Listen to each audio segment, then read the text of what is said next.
Bueno, comenzamos con la explicación del concepto de difracción. Nosotros en la clase anterior habíamos desarrollado el concepto de interferencia.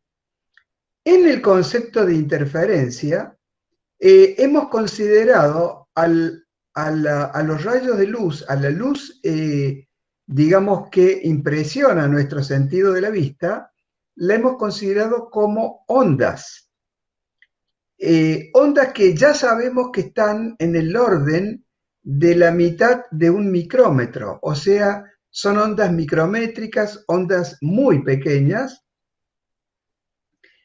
y el estudio comienza con el experimento de Young, haciendo pasar estas ondas por una ranura muy delgada, de una longitud de onda a 2 o 3 a lo sumo longitudes de onda. Entonces nosotros podemos suponer que por esta ranura sale un solo frente de ondas que después eh, se va dispersando en el espacio por el principio de Huygens, pero el hecho de que tengamos un solo frente de ondas implica que tengamos todas las ondas en fase, todas las que forman el sistema de ondas del otro lado de la ranura. Entonces, ese es un elemento importante a tener en cuenta. Para lograr visualizar el fenómeno de interferencia, hemos utilizado una ventana, una ranura tan pequeña que está en el orden del tamaño de la longitud de onda. Acá, en difracción, vamos a considerar ahora casos reales en donde esta ranura puede tener un ancho mucho mayor que una longitud de onda, puede ser, por ejemplo, de una décima de milímetro hasta de 1 milímetro, puede ser, o quizás más, depende para el estudio que lo estamos considerando. Pero ya ahí nos damos cuenta que no va a pasar solamente un frente de ondas que se genera en la ventana, en la ranura, sino que va a haber varios frentes uno al lado de otro. Entonces, la gran diferencia en el estudio entre la interferencia y difracción es que la interferencia es un fenómeno que solamente lo podemos estudiar en el laboratorio porque los anchos de las ranuras son del tamaño de la longitud de onda. Mientras que para la difracción, al ser más grandes, podemos observarla en muchas situaciones de la vida cotidiana. ¿eh?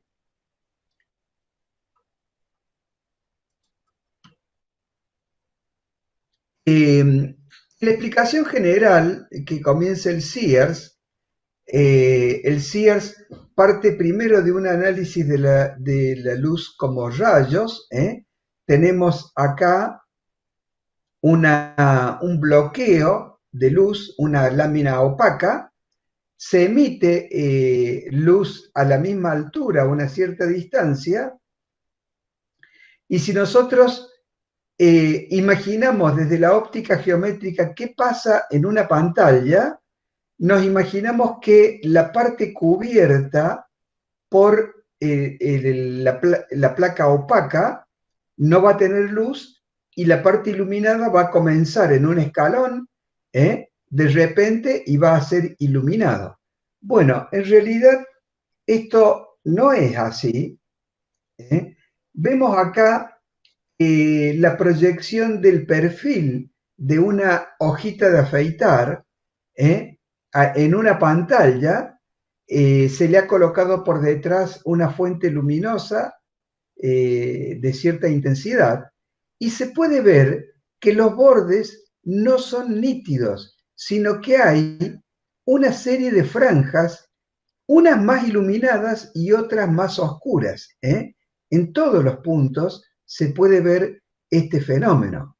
O sea, que en la realidad no ocurre como ocurre acá, sino que ocurre de esta manera.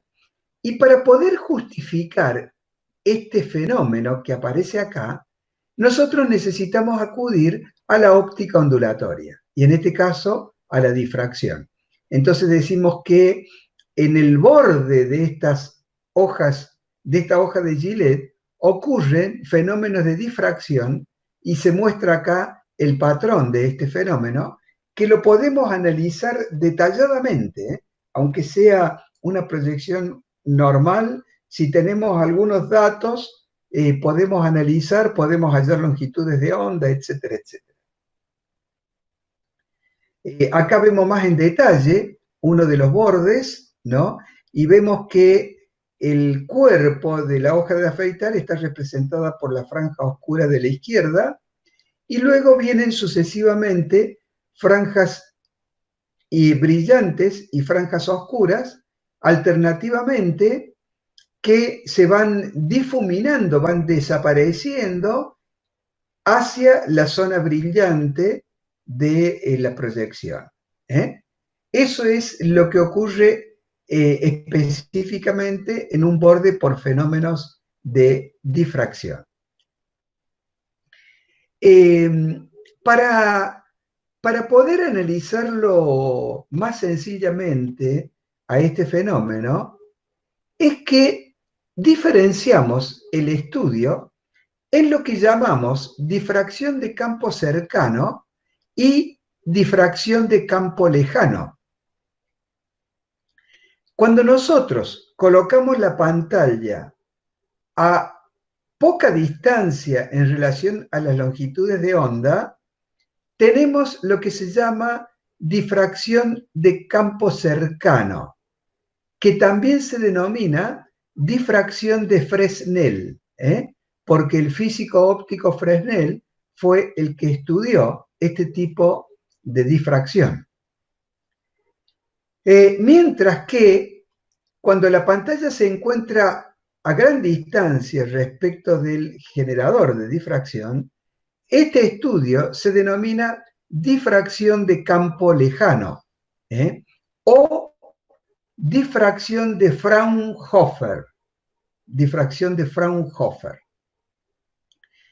El estudio de la difracción de campo lejano, que le vamos a llamar Fraunhofer, es un estudio más sencillo, porque permite hacer algunas simplificaciones, como por ejemplo que el seno de tita es igual a tita porque el ángulo tita es muy pequeño. Entonces, este formato de estudio es más sencillo, es el que nosotros vamos a ver en esta parte del conocimiento de la física. Vamos a estudiar solamente la difracción de Fraunhofer. La difracción de Fresnel tiene un estudio más complejo. Las ecuaciones matemáticas que justifican esta difracción son más complejas que la de Fraunhofer. Pero, en general, para el estudio de los rayos de luz que están en la zona del micrómetro, las longitudes de onda de la mitad del micrómetro, alcanza con la difracción de Fraunhofer. Ahora, por ejemplo, si nosotros tenemos una onda electromagnética que mide, su longitud de onda está entre 1 y 10 metros, por ejemplo, o más, o sea que estamos en el orden de las ondas de radiofrecuencia, que también son ondas electromagnéticas, pero de una frecuencia mucho más baja que las ondas de luz. Al tener una longitud de onda tan grande, los cálculos, cuando se hacen, se calculan, por ejemplo, radioenlaces a distancias no muy lejanas, 10 kilómetros, 15 kilómetros, etc. Y las ondas electromagnéticas pasan a través de algún obstáculo, como puede ser un pequeño cerro con un monte con árboles, todas esas imperfecciones producen difracción, que se las estudia con las herramientas dadas por el estudio de Fresnel, como difracción de Fresnel. Pero bueno, nosotros nos quedamos con el estudio de la difracción de Fraunhofer, que el nombre más difícil, pero el estudio más fácil. Muy bien. Tenemos entonces acá lo que hemos dicho hace un rato, que la interferencia se produce cuando tenemos un pequeño número de fuentes y la difracción cuando tenemos un gran número que lo podemos ya suponer una distribución continua de fuentes. Esta distribución de fuentes, este concepto de fuentes, viene desde el principio de Huygens que habíamos estudiado hace un par de clases. Bueno, acá tenemos de nuevo una expresión sencilla. Vamos a trabajar con una ranura que tiene un ancho ya mucho mayor que la longitud de onda, entonces no va a producir este fenómeno de proyección, sino que la sola existencia de esta ranura produce un patrón de bandas claras y oscuras en una pantalla. En general, cuando uno comienza a mirar esto en las primeras veces, le presta más atención a las franjas iluminadas porque son las que se ven, pero en realidad el estudio debe ser completo, debe contemplar también las zonas de las franjas oscuras, ya que el mismo fenómeno por el que se producen las iluminadas es el que produce las oscuras. Fíjense que acá el patrón no es continuo, va cambiando el ancho de las bandas, de las franjas, y estas franjas que en interferencia aparecían cuando nosotros colocábamos dos ranuras muy delgadas, acá aparece con una sola ranura, y esto es ¿por qué? Porque a lo largo de esta ranura hay una serie de líneas de luz que son atravesadas paralelamente entre sí. Entonces, físicamente podemos suponer que es un fenómeno de interferencia entre muchas ranuras. Si nosotros el fenómeno de interferencia lo aplicamos al estudio con 5, 10, 15 ranuras, vamos a comenzar a aparecer un fenómeno de franjas diferente al del experimento de Young. Muy bien, acá tenemos el esquema, tenemos acá el ancho de la ranura, que lo denominamos A, y tenemos, en este estudio tomamos dos fuentes diferentes, ¿no? Estas fuentes emiten rayos de luz, esto lo justificamos por el principio de Huygens, ¿no? Y si nosotros analizamos más detalladamente este fenómeno, podemos ver un número de fuentes colocadas una al lado de otra a lo largo de la ventana. Acá están dibujados 6 rayos de luz, pero en la práctica es una cantidad mucho mayor de estos rayos de luz.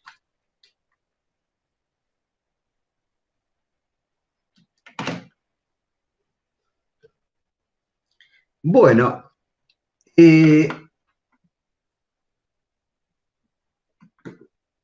cuando estudiamos este fenómeno de difracción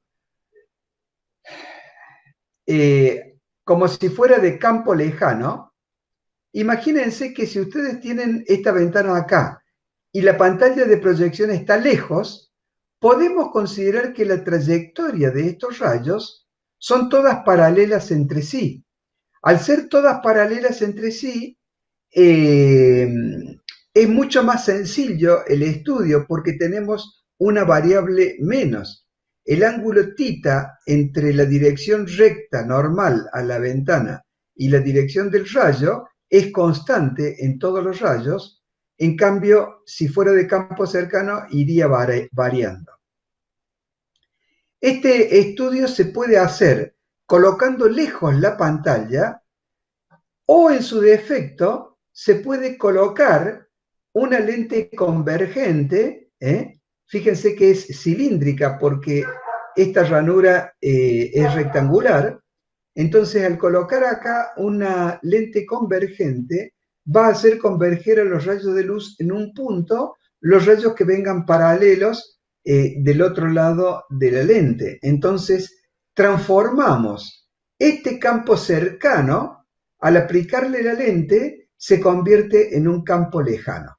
Y lo estudiamos con difracción de Fraunhofer.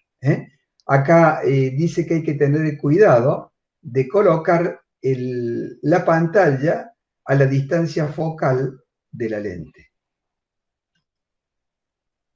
Muy bien. Bueno, nosotros acá vamos a considerar de los muchos rayos de luz que vienen por la ventana de la figura A, vamos a considerar solamente dos. Uno que viene por el borde superior y otro que viene por el medio de la ventana, y que llegan al mismo punto en la pantalla, punto que se encuentra a una cota y respecto del eje que me da la dirección normal a la ventana y el punto medio. El ángulo de este primer del rayo que sale del medio, lo vamos a denominar tita. Fíjense ustedes que los caminos que recorren estos dos rayos de luz es levemente diferente, pero como la longitud de onda es pequeña, se visualiza fácilmente esa diferencia. En el caso que se muestra acá, ¿no? En el caso que se muestra acá, dice que la diferencia de trayecto entre los dos rayos es A sobre 2. A sobre 2 es la distancia de emisión de los dos rayos por el seno del ángulo tita. Entonces, cuando nosotros proyectamos un rayo sobre el otro, el A sobre 2 por el seno de tita me da acá una diferencia de trayectoria pequeñita, pero que es la que alcanza para analizar si en este punto la interferencia es constructiva o destructiva. Y digo interferencia porque estamos trabajando solamente con dos rayos de luz. Entonces dice que si esta pequeña distancia de diferencia fuera igual a 1/2, entonces la luz se cancela en P, la interferencia sería destructiva y habría acá una franja oscura. Entonces, bueno, acá dice que para Fraunhofer tita es pequeño, entonces podemos hacer tita, seno de tita y tangente de tita, podemos considerar que tienen los mismos valores. Entonces, simplificando desde el análisis que traemos de interferencia, decimos que el valor de la cota en la pantalla para una franja iluminada es igual a la distancia x que tenemos acá por m lambda dividido a. Entonces, m es el número de franja, considerando que la franja central es 0, entonces pasamos a tener 1, 2, 3. En esos puntos las franjas van a ser oscuras, y ese m interviene acá en el segundo miembro y podemos calcular el valor de esta cota. Fíjense qué interesante. Nosotros acá estamos mezclando valores medibles. ¿Qué valores medibles tenemos acá? I sub m. La distancia I En la pantalla la podemos medir, nos acercamos con una regla, son milímetros, y podemos medir la distancia ahí, por ejemplo, la tercera franja. La distancia X entre la ranura y la pantalla la conocemos, es un dato constructivo, y el ancho de la ventana A, también lo conocemos. El número de franja M es igual a 3, también lo conocemos. Entonces, fíjense que con estos elementos podemos averiguar la longitud de onda. Suponemos que la luz es monocromática, tiene una sola longitud de onda. Entonces podemos calcular con una regla, nada más que con una regla, podemos calcular una longitud de onda que está por debajo del micrómetro, ¿no? Esta es una aplicación importante del fenómeno de difracción.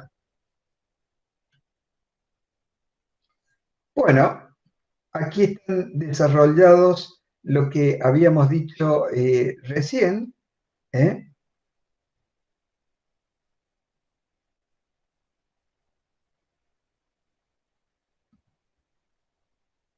Muy bien. Y tenemos acá θ, podemos calcular los θ de las franjas oscuras. Θ, por supuesto, expresado en radianes. El de la franja número 5 va a ser 5 lambda sobre A.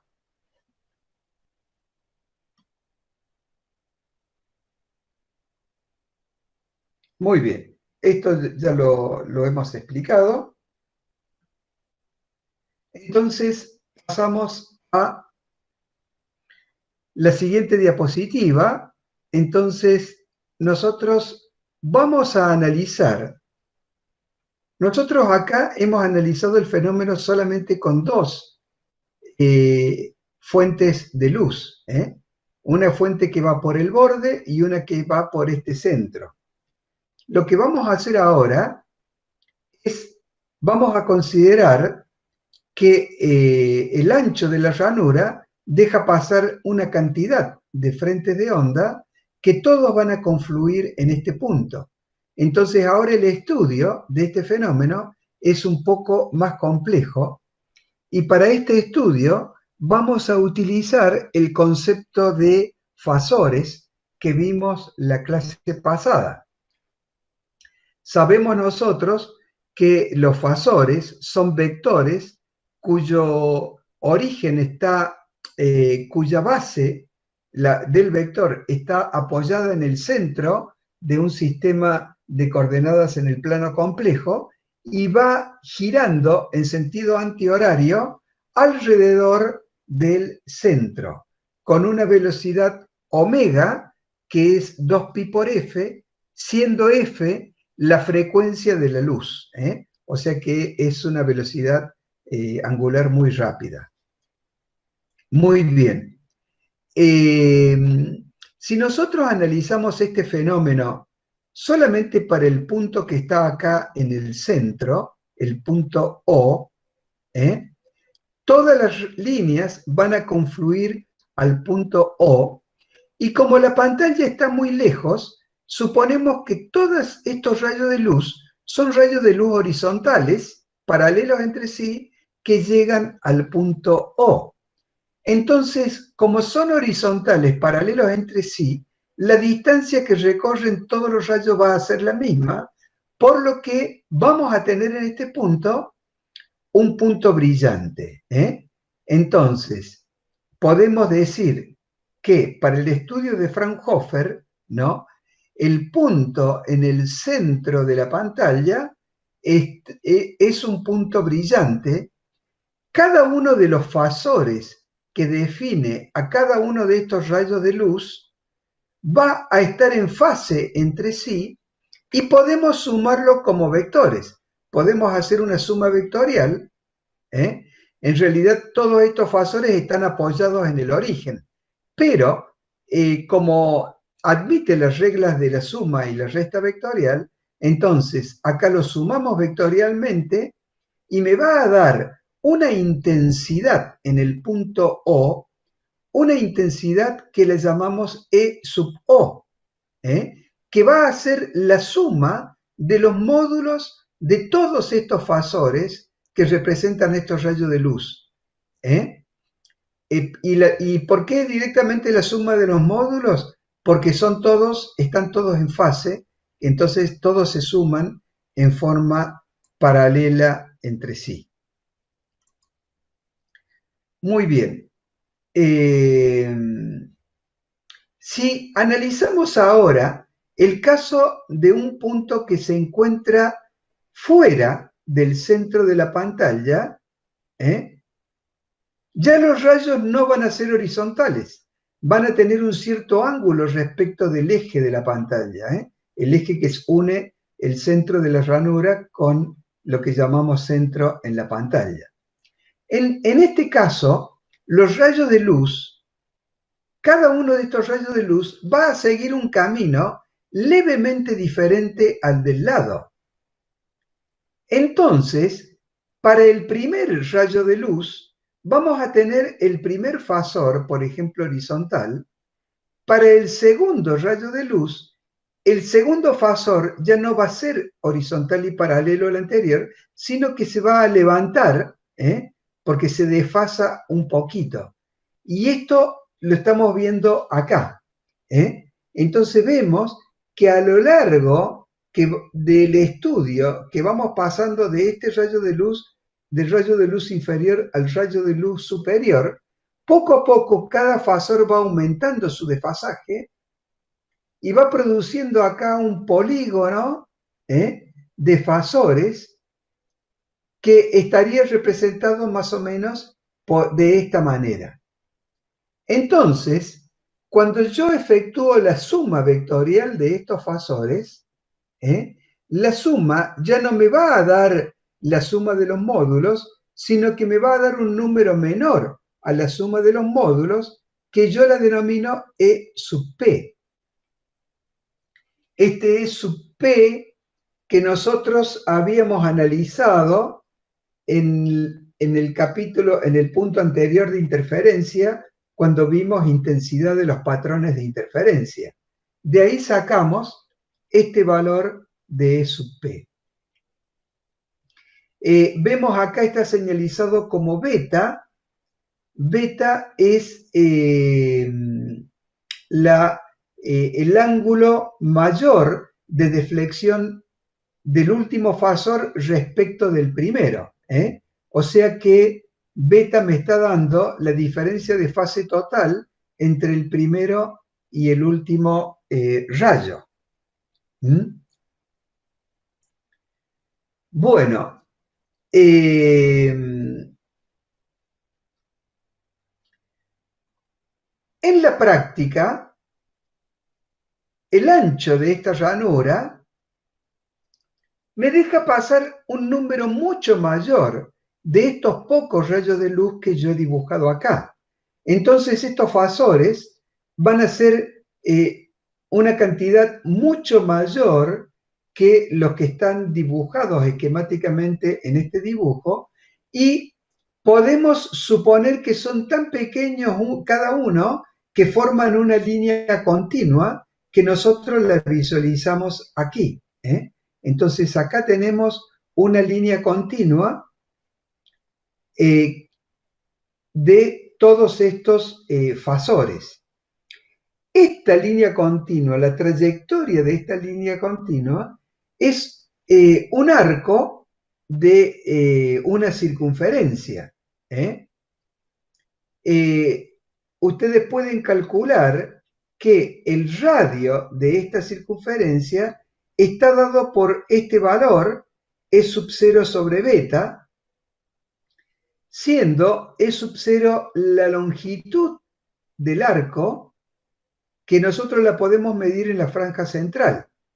En la franja central medimos directamente la longitud del arco, la intensidad de campo resultante, y con ese valor lo dividimos por este ángulo beta expresado en radianes, y de esta manera, cuando trazamos la normal a la curva en los dos extremos, voy a tener el centro de curvatura de esta curva. Y este centro de curvaturas va a formar un triángulo con E sub P, un triángulo cuyo ángulo es beta, que es el mismo ángulo que tenemos aquí, de diferencia de fase total. De esta manera, si nosotros dividimos en 2 el valor de E sub P, a nosotros nos interesaría ver cómo hacemos para calcular el valor este de E sub P. Entonces, si lo dividimos en 2,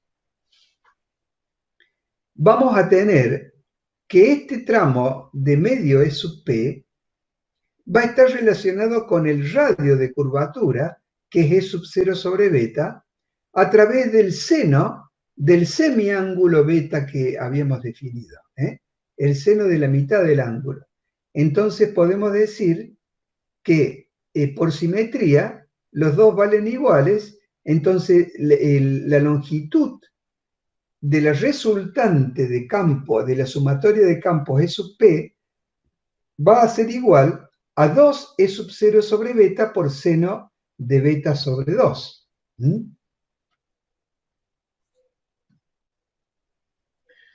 Tenemos acá nuevamente la figura. Tenemos acá que, como habíamos dicho, el radio era E sub 0 sobre beta, ¿no?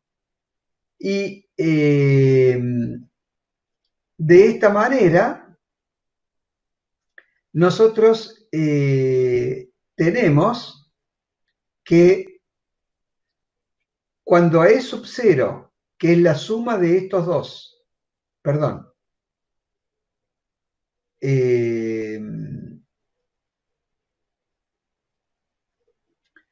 no, E sub 0, geométricamente sería igual al valor del radio E sub 0 por beta multiplicado por el ángulo beta. Entonces queda este valor de E sub 0. Entonces, y E sub P es el valor que yo quiero calcular. Este valor va a ser E sub 0 por seno de beta sobre 2 dividido beta sobre 2. ¿Cómo se obtiene esta expresión? Fíjense que acá tenemos que la suma de estos dos tramos da 2 veces E sub 0 sobre beta por seno de beta sobre 2. Que yo esta expresión puedo expresarla en el numerador como E sub 0 por seno de beta sobre 2. Y divido seno de beta sobre 2 por el ángulo beta, y a su vez al ángulo beta lo divido por el 2 que teníamos acá. Entonces me va a quedar la expresión de la intensidad de campo resultante, E sub P, va a ser igual a E sub 0 por seno de beta sobre 2 sobre beta sobre 2. Este valor de campo está relacionado, este valor que es intensidad de campo, está relacionado con la intensidad de la iluminación, que el estudio de intensidad es el mismo que el del capítulo anterior. Cuando nosotros vimos en interferencia y calculamos la intensidad, nosotros habíamos definido un vector que denominábamos vector de Poynting. Entonces, en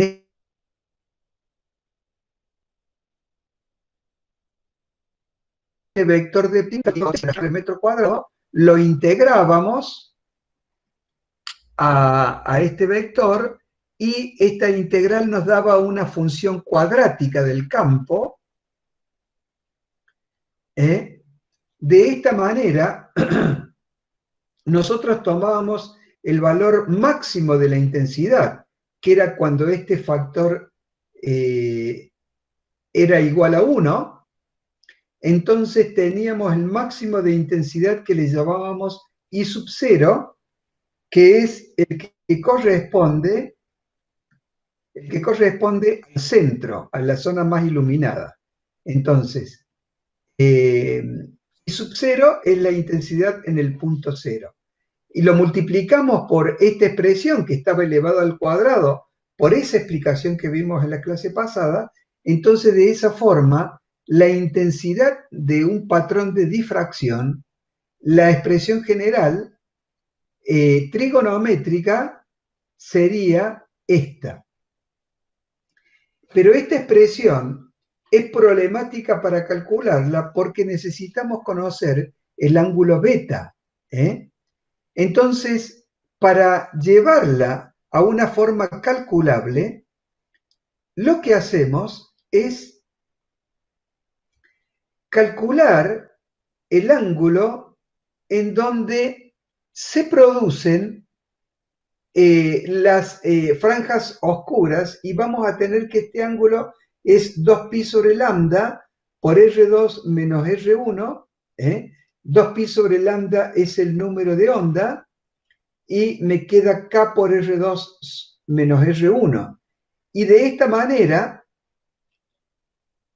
yo puedo definir al ángulo beta como igual al número de onda, al número de onda 2pi sobre lambda multiplicado por A por el seno de tita.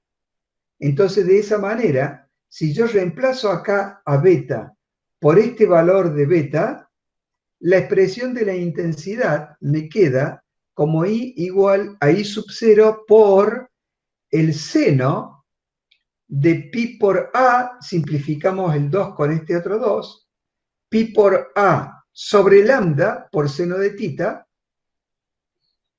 dividido pi por A sobre lambda por el seno de tita, todo elevado al cuadrado. Esta es una función que parece compleja, pero en realidad no lo es así. Vamos a calcular, por ejemplo, para tita igual a 0, para ver qué ocurre con el valor de esta expresión para tita igual a 0. Para tita igual a 0 vamos a tener 0 en el numerador y 0 en el denominador. Daría un número indefinido, pero en realidad tiende a que sea 0.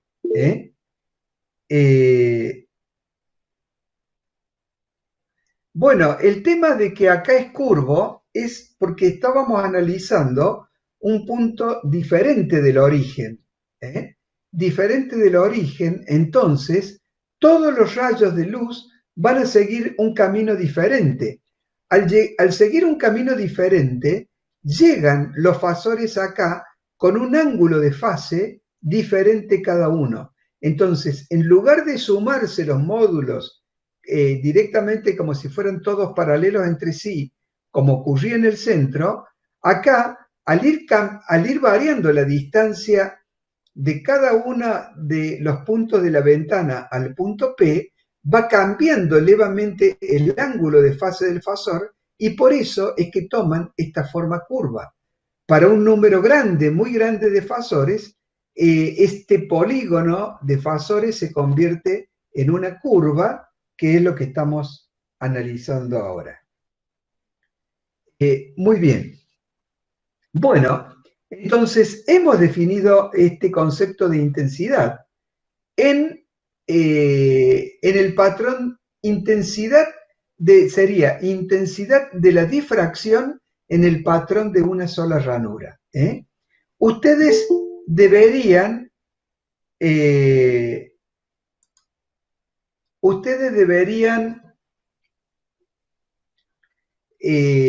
digamos, antes de repasar este tema, volver al capítulo anterior de interferencia y repasar el trabajito que yo hice para que se pueda entender este fenómeno de intensidad. Y de esa manera, digamos, se lo puede comprender mejor. El que me estaba haciendo las preguntas tengo que decirle que, bueno, este detalle de suma con fasores que siguen diferente camino, lo hemos visto en la clase pasada, lo hemos visto para dos fuentes de luz en la interferencia de Young. Acá como tenemos varias y cada una sigue un camino levemente diferente, ese camino levemente diferente lo habíamos definido acá para dos rayos de luz, ¿eh? Entonces, eso es esta diferencia entre cada uno es lo que marca esta variación de fase de cada uno de los fasores. Bueno, de la misma manera que determinamos los máximos de intensidad, podemos determinar los mínimos de intensidad. ¿eh? Los mínimos de intensidad se produce para esta relación seno de beta sobre beta sobre 2 elevado al cuadrado, cuando esto que está encerrado entre corchetes es igual a 0, la intensidad es nula y tenemos una franja oscura. Para que esto que está encerrado entre corchetes sea igual a 0, el numerador debe ser 0. Y para que el numerador sea 0, seno de beta sobre 2 debe ser 0. Por lo tanto, beta debe ser igual a 2pi sobre lambda por a por seno de tita. Mejor dicho, beta es igual a este valor. Entonces, cuando nosotros reemplazamos este valor en la expresión del seno de beta sobre 2, me queda que la expresión de la intensidad es I sub 0 factor del seno de pi por a por seno de tita sobre lambda sobre pi por a por seno de tita sobre lambda, todo elevado al cuadrado. Entonces, ahora sí vamos a ver los mínimos de intensidad. Para las franjas oscuras, el primer miembro debe ser 0, el primer miembro debe ser 0, y para que sea 0 el primer miembro, el numerador de esta expresión, el numerador debe ser 0. Entonces hacemos 0 al numerador, lo hacemos al numerador igual a seno de m por pi. De esta manera, igualamos los valores angulares, me queda que pi por a por seno de tita sobre lambda es m por pi. Simplificamos los pi y me queda esta expresión. Entonces, esta expresión me va a dar las franjas oscuras para los diferentes valores de m. 1, 2, 3, etc. Y para que esto ocurra, el ángulo tita, o sea, el seno del ángulo tita, ¿no? Despejando de acá, va a ser m por lambda sobre a. Para m que va nuevamente 1, 2, 3, etc. Entonces, de esa manera, yo puedo conocer la posición de las franjas oscuras y las distancias entre ellas. Para ver los máximos de intensidad, en esta expresión nos damos cuenta que los máximos de intensidad es cuando el seno de beta sobre 2 se hace igual a 1.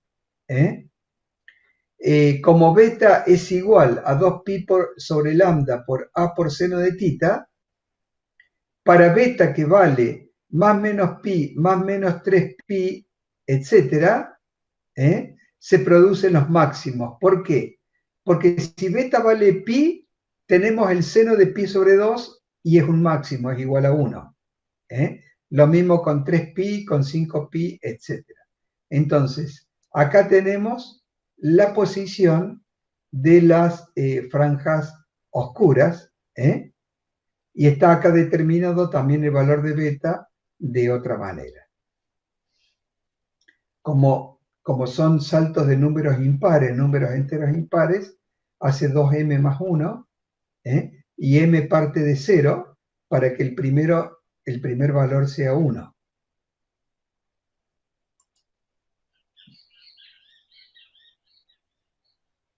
De esta manera, tenemos que la intensidad máxima va a ser I sub 0 sobre m más 1/2 elevado al cuadrado por pi cuadrado.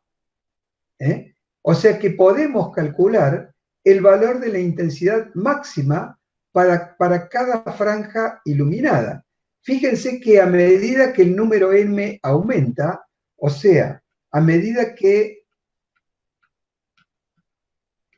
nos vamos desplazando del centro hacia la parte inferior y superior, m va aumentando, y al ir aumentando, el denominador de esta expresión se va incrementando. Ese incremento del denominador me dice que la intensidad máxima va decreciendo. Si ustedes recuerdan, en el análisis hecho con la interferencia, la intensidad no iba decreciendo.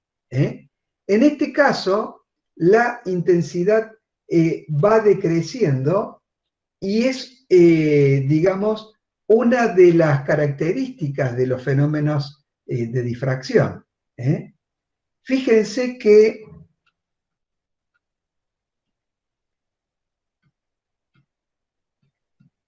como esta expresión, que es la expresión general, es una expresión compleja, ¿no? Entonces nosotros analizamos, por un lado, los mínimos y por otro lado, los máximos.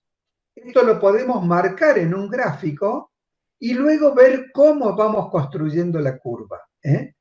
Bueno, actualmente con algún programa matemático o geométrico metemos estos valores en el programa y vamos a obtener la curva directamente. Eso lo pueden hacer ustedes si tienen aplicación como el GeoGebra o aplicación por el estilo. Bueno, acá tenemos la forma de la curva. Por razones de comodidad y para indicarlo en la pantalla que nosotros habíamos colocado anteriormente, vemos que en esta curva el máximo está en la franja central, que es igual al valor I sub 0 que habíamos calculado,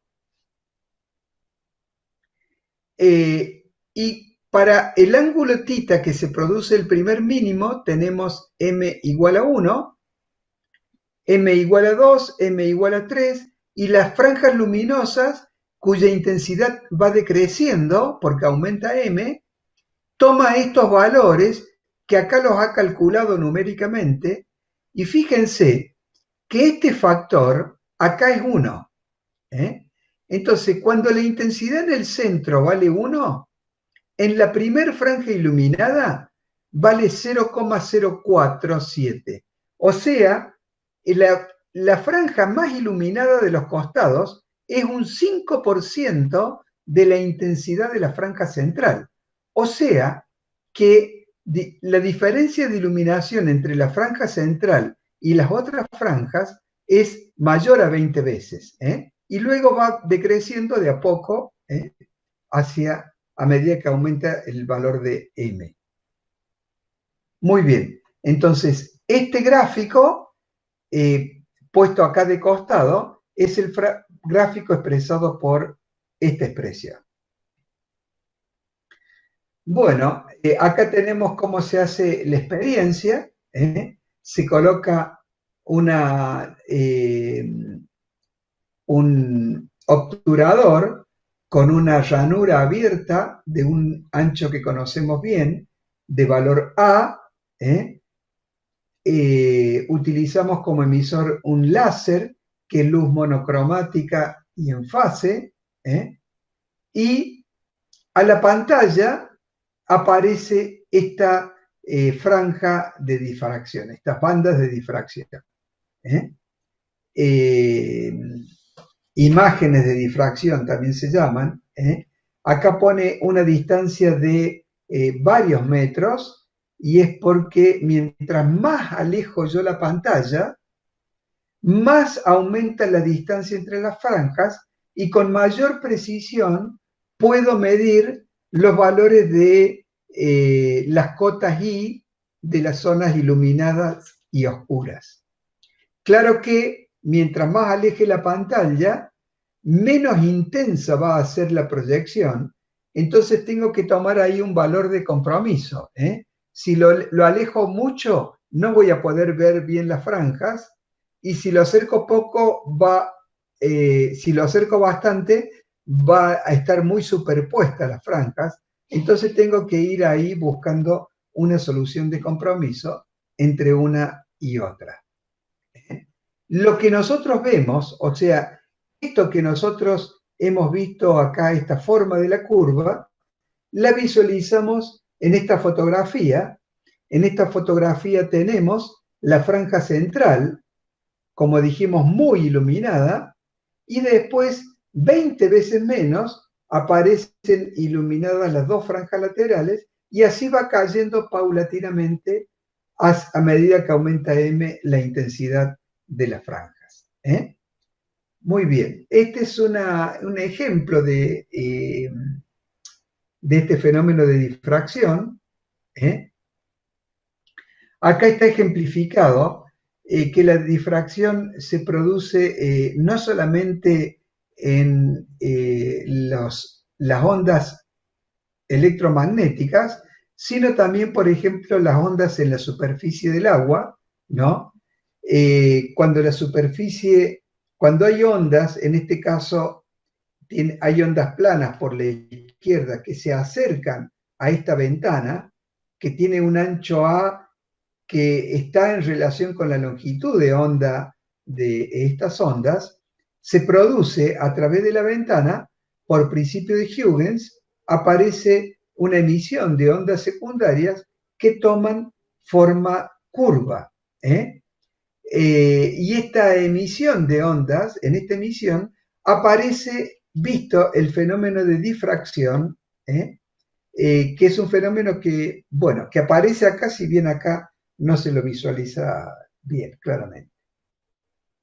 Ya vamos a ver alguna otra imagen de ondas en el agua.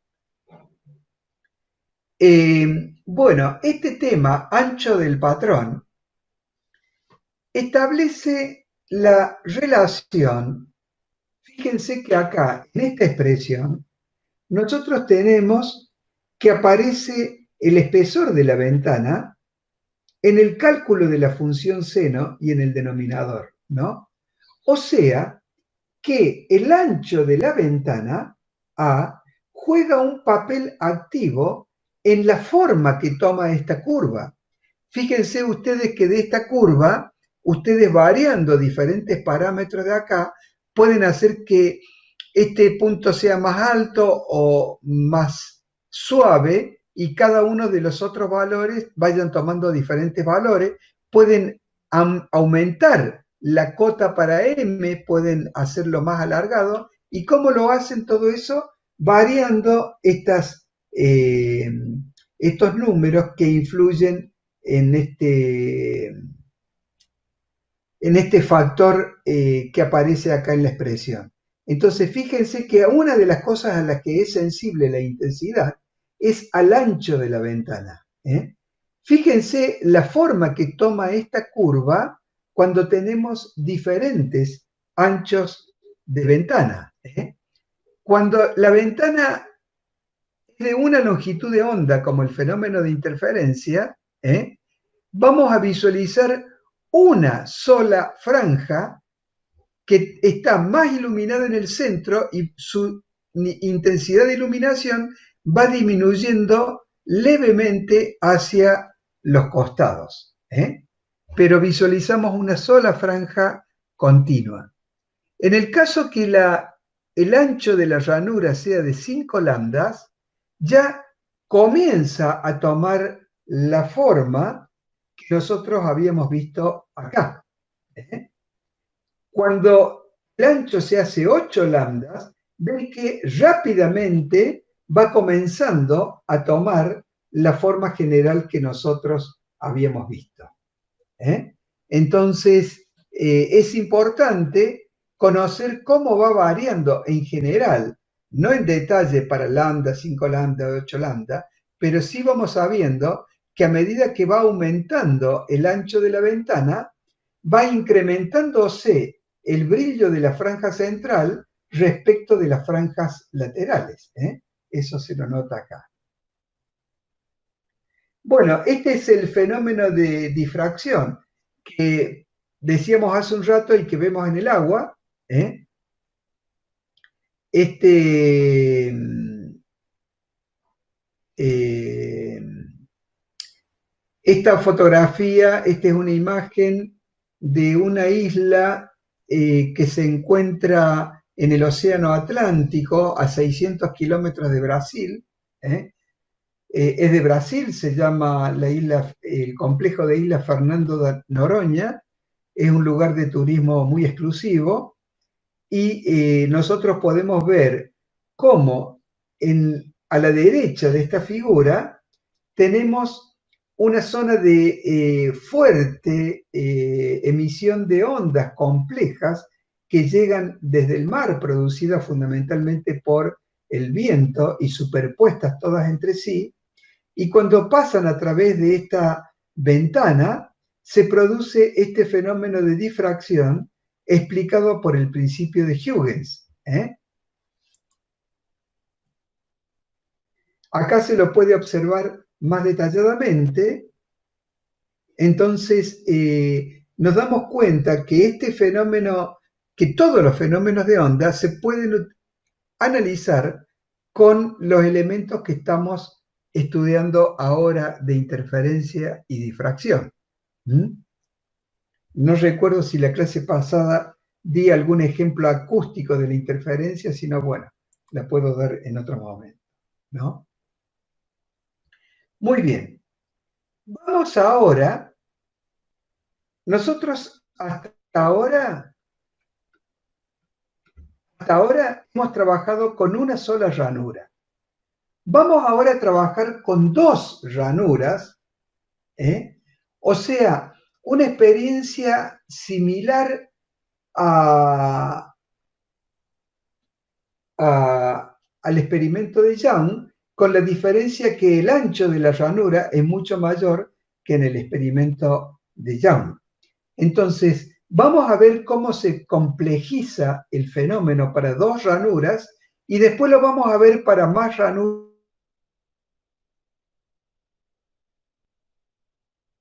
y vamos a ver a nosotros. Entonces, ¿cómo es la difracción para una sola ranura? La difracción para una sola ranura sigue una curva de intensidad similar a esta. Similar a esta, ¿ven? Ya la hemos visto anteriormente. Muy bien.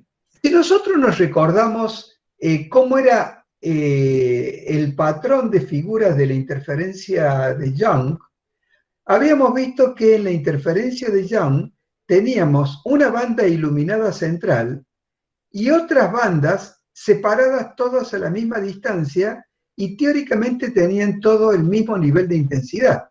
Por lo menos lo que habíamos calculado analíticamente nos daban como que la intensidad no variaba, ¿no? Y se mantenía constante. Bueno, en el caso del fenómeno de difracción, con dos ranuras, aparece el patrón de una ranura que modula al patrón de interferencia de dos ranuras.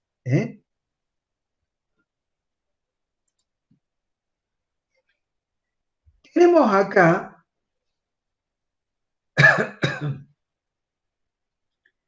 que de acuerdo a lo que habíamos visto, era el patrón superior, el producido por una sola ventana de ancho A. Este era un dibujo similar a lo que habíamos visto antes. Este mismo dibujo es el que tenemos acá. Entonces, Esta es la forma visual que se producen las franjas de difracción y esta es la forma analítica dada por la expresión que habíamos calculado. Esto para el fenómeno de difracción de una ranura. Ahora, para el fenómeno de interferencia, habíamos visto que la intensidad era proporcional al coseno al cuadrado de phi sobre 2. Y de esa manera, este patrón constante nos aparecía acá como una gran cantidad de bandas oscuras y bandas iluminadas que se mantienen más o menos constantes a lo largo de esto.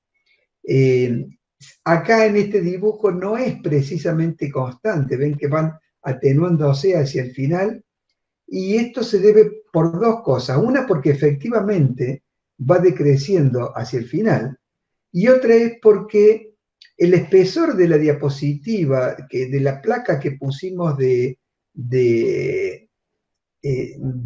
obstáculo a la luz, en donde hemos trazado la ranura, esa placa tiene un determinado ancho y ese ancho le superpone a la interferencia algún pequeño fenómeno de difracción que hace que en la práctica se vea cómo disminuye esta luz.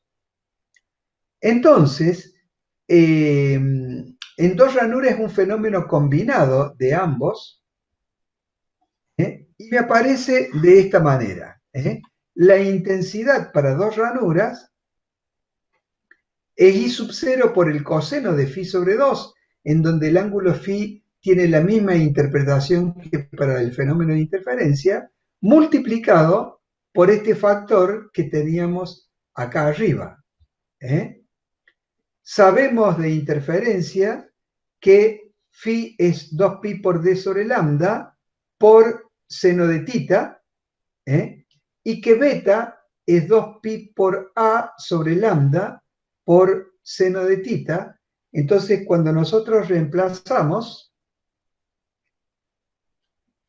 obtenemos la expresión general I sub 0 por coseno cuadrado de phi sobre 2, factor de seno de beta sobre 2 sobre beta sobre 2, todo elevado al cuadrado, con estos dos valores de beta, lo que habíamos visto anteriormente, y en el gráfico, la primera imagen actúa como envolvente de la segunda imagen. Entonces vemos que las intensidades están producidas por la línea roja, que la podemos dibujar más fácilmente con la envolvente, la podemos también interpretar más fácilmente con la envolvente. Acá tenemos una fotografía en blanco y negro, pero acá tenemos el fenómeno que lo he encontrado y me pareció muy lindo y lo puse acá en las diapositivas. Tenemos acá, en el primer caso, la difracción de una sola ranura. Acá la interferencia entre dos ranuras, y estos dos fenómenos superpuestos aparecen aquí. Realmente es muy lindo ver cómo se produce esto. Se ven claramente la posición de las franjas oscuras que aparecen acá, y la intensidad de las franjas iluminadas también se lo ve bien. Bueno, esto es muy, muy elocuente de este fenómeno de difracción con dos ranuras. Bueno, vamos a ir ahora a múltiples ranuras. Vamos a ir haciendo un poco más complejo el análisis, pero un poco más sencillo el cálculo.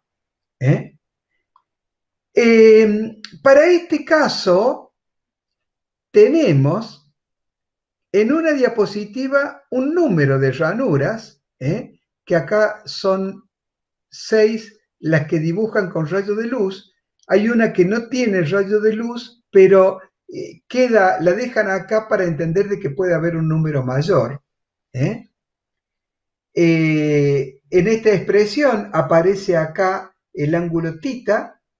Como es difracción de Fraunhofer, todos los rayos son paralelos entre sí, y conociendo este ángulo tita, podemos conocer la diferencia de trayectoria entre dos ranuras, dado por la distancia de separación entre las dos ranuras por el seno del ángulo θ que se repite acá. Entonces, de esta manera, para que haya una interferencia constructiva, d por seno de θ debe ser un número entero de longitudes de onda. Ese número entero de longitudes de onda, para m que va desde 0 hasta cualquier valor grande, entonces va a ser,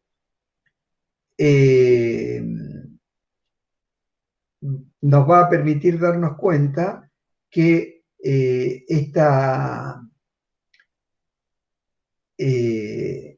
que la iluminación en esta pantalla va a tener diferentes máximos. Pero nosotros habíamos estado viendo de que es más fácil calcular los mínimos en los fenómenos de difracción. Entonces, acá hace una representación de qué es lo que pasa cuando estos 6 rayos de luz, bueno, acá coloco más, estos 6 rayos de luz tienen un ángulo total phi, cuyo valor es igual a pi. Entonces, cuando la diferencia de ángulo total phi es igual a pi, se produce un mínimo, porque la suma de todos estos fasores va a dar 0. Fíjense que el primero se suma, el segundo tiene sentido contrario, por lo tanto se le resta el módulo del primero. El tercero se suma, el cuarto se resta y así sucesivamente, hace que en este punto haya un mínimo.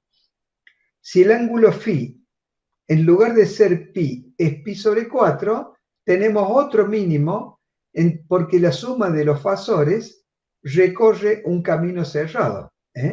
Entonces tenemos acá otro mínimo.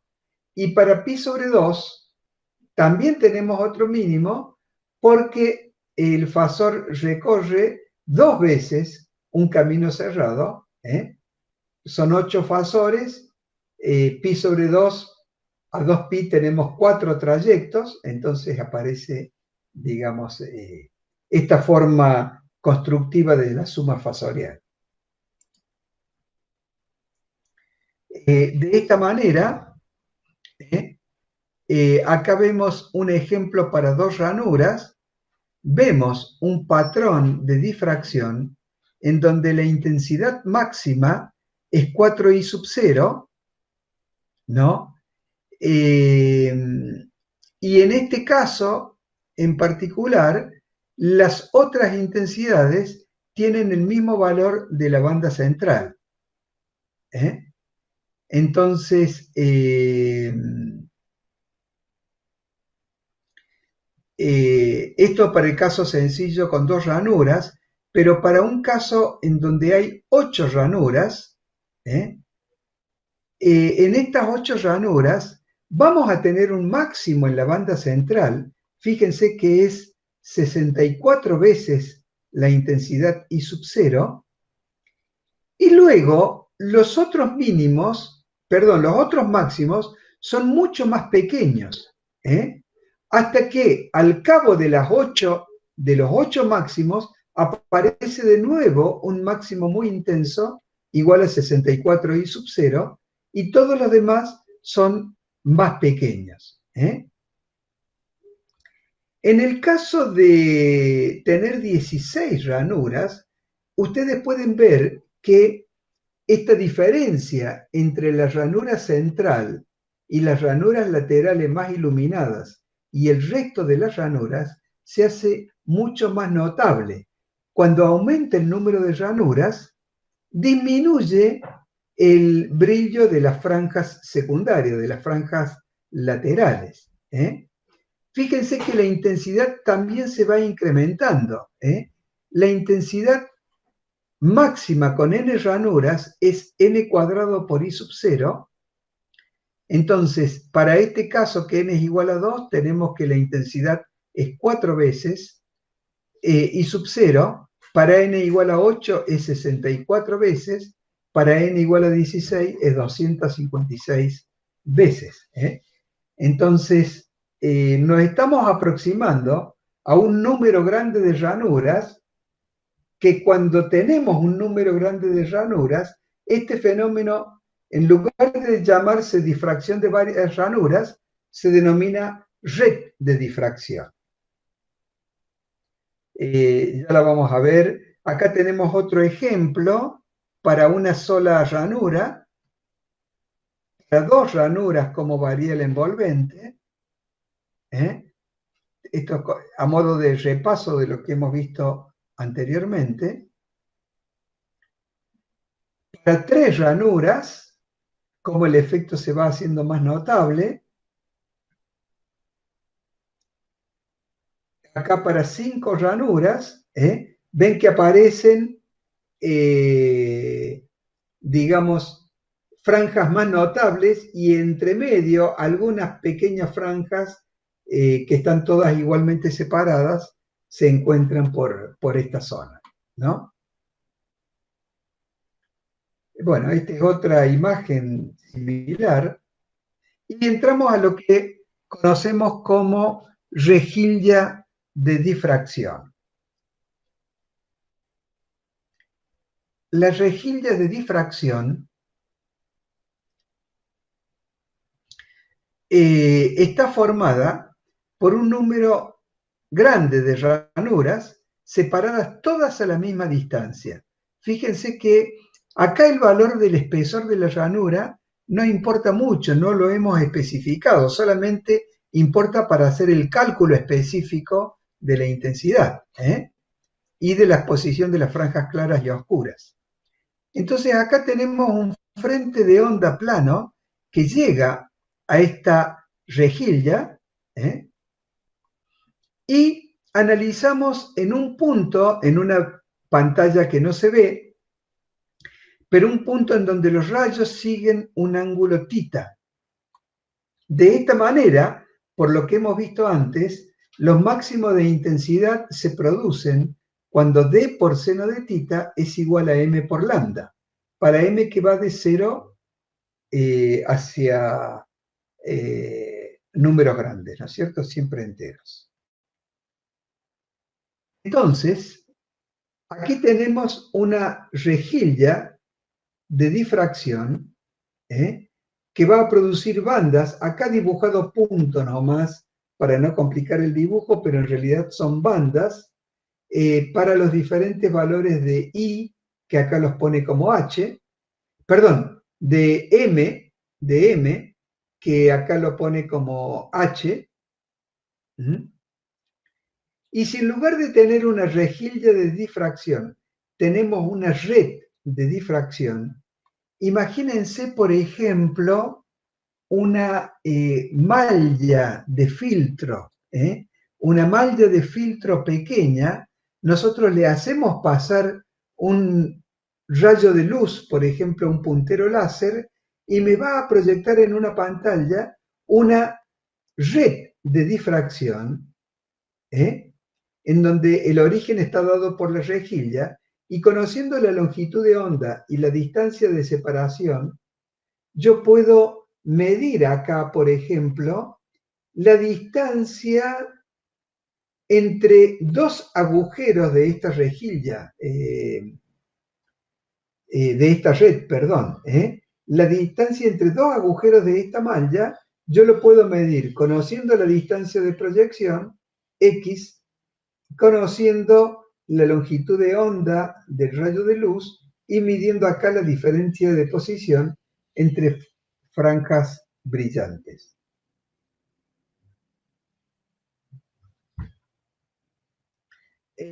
Acá tenemos en un disco, en un CD o DVD, tenemos, vemos que cuando esto nos es familiar, cuando está iluminado con luz ambiente, la luz ambiente por difracción, vemos al ojo como descompuesta en varios colores, y esta descomposición de colores es porque cada color tiene una longitud de onda diferente. Y en cada punto del espacio que nosotros visualizamos en la retina, vamos a ver interferencia constructiva acá para el verde, por ejemplo, y acá para el rojo.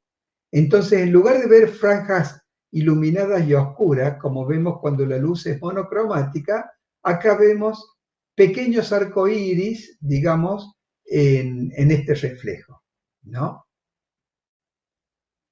Acá tenemos la imagen producida por una red, una malla, la imagen de la red de difracción.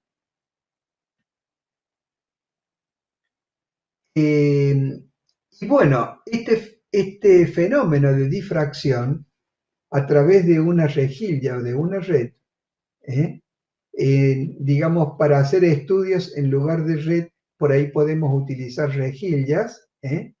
Esta rejilla nos da, por ejemplo, el espectro de emisión del mercurio. Las lámparas de descarga de mercurio emiten una luz que las que nosotros conocemos se ven de color blanco, pero porque tienen un polvo en el interior que les modifica el espectro de emisión. Pero el espectro de emisión real de una lámpara de mercurio es un verdoso tenue. Y a este espectro nosotros, cuando lo pasamos por una rejilla de difracción, vemos claramente las zonas menos difractadas. Tenemos acá una emisión en el rojo, tenemos una emisión fuerte en el verde amarillento, otra emisión fuerte en el verde celeste, tenemos otra emisión fuerte en el azul, y también tenemos en 2 o 3 bandas en el campo de los ultravioletas, que no se pueden ver porque no son visibles, pero digamos el contenido de franjas del mercurio tiene una fuente de componentes en rayos ultravioletas que pueden ser nocivos para el organismo, ¿no? Para la piel. Acá, ¿qué es lo que estamos viendo? Estamos viendo que, por ejemplo, acá tenemos una mariposa, estas mariposas que en algunos lugares tropicales aparecen en ciertas épocas del año y se visualizan algunas con una múltiple cantidad de colores, y uno por ahí se pregunta, ¿cómo hace una mariposa para reproducir tal cantidad de colores? Bueno, en realidad no son colores propios de la mariposa, sino que son colores producidos por una red de difracción que tiene en las alas. Las alas de la mariposa tienen red de difracción de diferentes configuraciones que producen difracción de la luz que refleja, y uno la visualiza como de varios colores. Y cuando están en movimiento, nos aparece un fenómeno visual raro que es producido por este fenómeno de difracción, ¿no?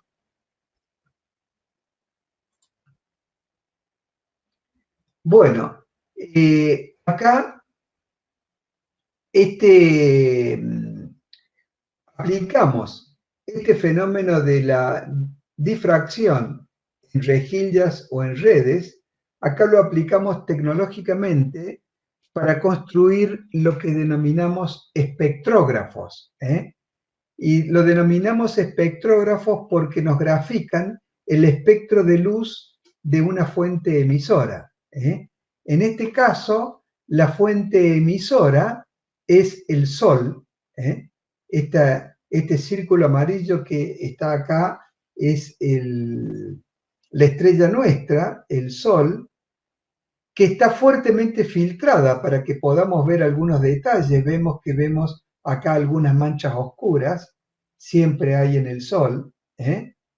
Y cuando nosotros tomamos rayos de luz emitidos por el Sol y lo hacemos pasar por un espectrógrafo de rejilla, vamos a ver el arco iris que vemos cuando, después de una lluvia generalmente, cuando se produce el atardecer, ese arco iris lo vamos a ver dentro del espectrógrafo. Pero acá lo vamos a observar mucho más detalladamente. Vamos a ver que no es un espectro continuo, tiene por ahí bandas oscuras, y eso nos lleva a preguntar, bueno, las bandas iluminadas sabemos todas que se producen por la excitación de los diferentes átomos que hay en el Sol, que al desexcitarse emiten rayos de luz, y estos rayos de luz son de diferentes frecuencias de acuerdo al tipo particular de átomo que se desexcita. Entonces, cada uno de esos rayos de luz lo visualizamos como un espectro continuo, pero acá nos llega un espectro con bandas oscuras. ¿A qué se deben estas bandas oscuras? Estas bandas oscuras se deben a que el Sol tiene una atmósfera, una atmósfera que tiene gas, que nosotros en general no la analizamos salvo estudios particulares acerca del Sol, pero como esta atmósfera está compuesta por gases, cuando los rayos de luz pasan a través de esta atmósfera, algunas frecuencias sintonizan con la excitación de algunos átomos de estos gases y entonces le absorben la energía a esas frecuencias de luz específicamente. Entonces, estas bandas negras que aparecen acá son espectros de absorción de los gases que hay en la atmósfera del Sol y también en nuestra atmósfera, porque el rayo de luz pasa por estos dos elementos. Entonces, nosotros, comparando las bandas oscuras con espectro de emisión de diferentes gases, podemos calcular qué tipo de gases hay en el Sol, si le restamos los que conocemos de la Tierra, y hasta los porcentajes de los mismos. Podemos decir, entonces, que un espectro de rejillas, un espectrógrafo de rejillas, básicamente está formado por una lente que proviene del telescopio, una ventana por donde ingresa luz que proviene en este caso de un telescopio, la hacemos llegar acá a través de fibra óptica, entonces la luz sale por este punto, se proyecta en un espejo cóncavo que hay en esta zona para que salgan como rayos paralelos. Una vez que se obtiene una fuente de rayos paralelos, se las hace pasar por una rejilla que está cruzada con un cierto ángulo, que es la rejilla de difracción. Esta es una rejilla de gran cantidad de ventanas verticales, muy pequeñas y un gran número entre sí, y de esa manera la luz se difracta, y esta luz difractada se concentra mediante lentes que van a un detector, y en ese detector nosotros después en una pantalla visualizamos, por ejemplo, este fenómeno. Lo podemos visualizar directamente en una pantalla. En este caso se lo visualiza a través de un detector digital sensible a la luz, ¿no? Las redes tienen poder de resolución. Lo que importa para un espectrógrafo es conocer el poder de resolución. El poder de resolución R está dado por la relación entre la longitud de onda que brilla y la variación delta lambda de zona iluminada. fíjense que mientras esta variación sea más pequeña, el número de resolución, del poder de resolución, va a ser un número más alto.